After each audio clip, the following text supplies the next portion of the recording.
Fight School was known for basketball. Miss Gladys Boyles was the principal. So if you could play basketball, she would get you out of Miss Jane's class for practice. We had Jan and Ann Dempsey, the twins, Paul Kirkpatrick, Steve Arrington, Dewey Rutledge. Dewey Rutledge told me they used to call me Legs in school. I guess back then the uniforms was short. And I got long legs, but I never knew it, and I said, what? You know, we didn't think about like girlfriends and boyfriends, you know, we was into basketball. And I forget what year it was, but I was in the 7th grade. I was a guard, and we won the championship that year. Back then, we were real poor, so we had to eat free lunches. And one day, we were in class, and you know, every morning they say who's going to eat in the lunchroom, or you could eat there, you could bring your lunch. And if you couldn't afford it, you got free lunch. Well, Miss Brady, my teacher, she said, Janice, when are you going to pay for your lunch? I started crying, and I got up and walked out and walked home, because we lived about a mile. We had to walk then. And my mother went over there and was going to beat her to a pulp. And Miss Gladys called her, thank God, or she'd have probably went to jail for embarrassing me, you know.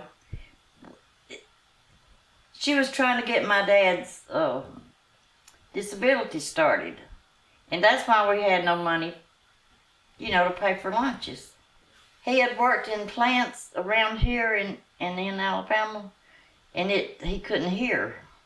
So that was his disability.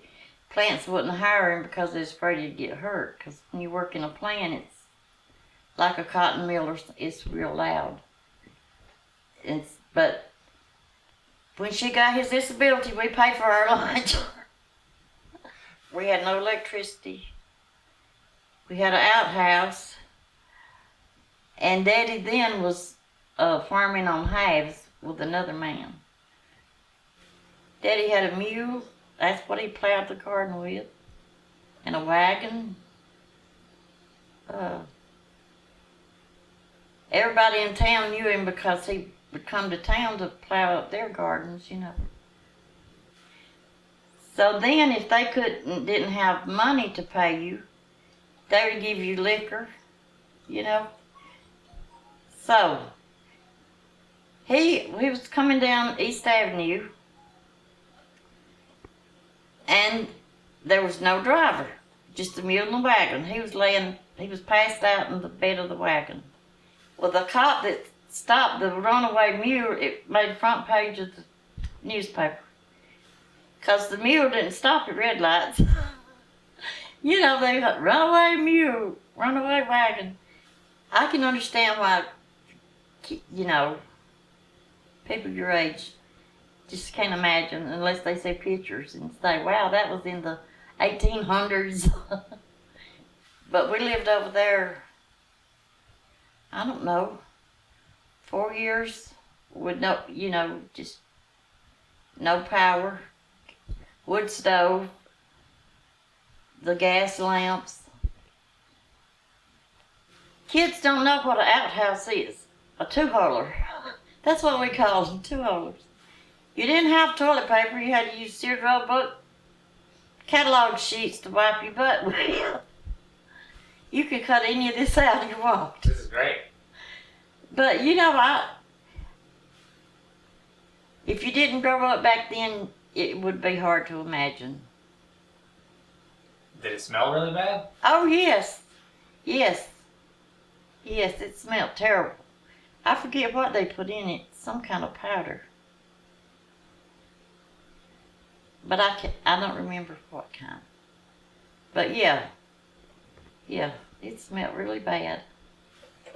You can't imagine it, probably even you can't imagine not having power, a bathroom, running water. We grew our own food and canned it, you know, like killed hogs. we never had beef, raised beef, but we would kill hogs. But kids today, well, I'm 80 years old, so that was way a long time ago, and I can understand, why kids like your age, they just, it sounds unbelievable. Cavemen days, you know. Is there anything you miss about from then to now? Feeling good. Not really. You know how sometimes you'll think you recognize a face, but at my age you can't put a name with it. You know, sometimes I see some of the fight school kids like in Kroger, a store. And then if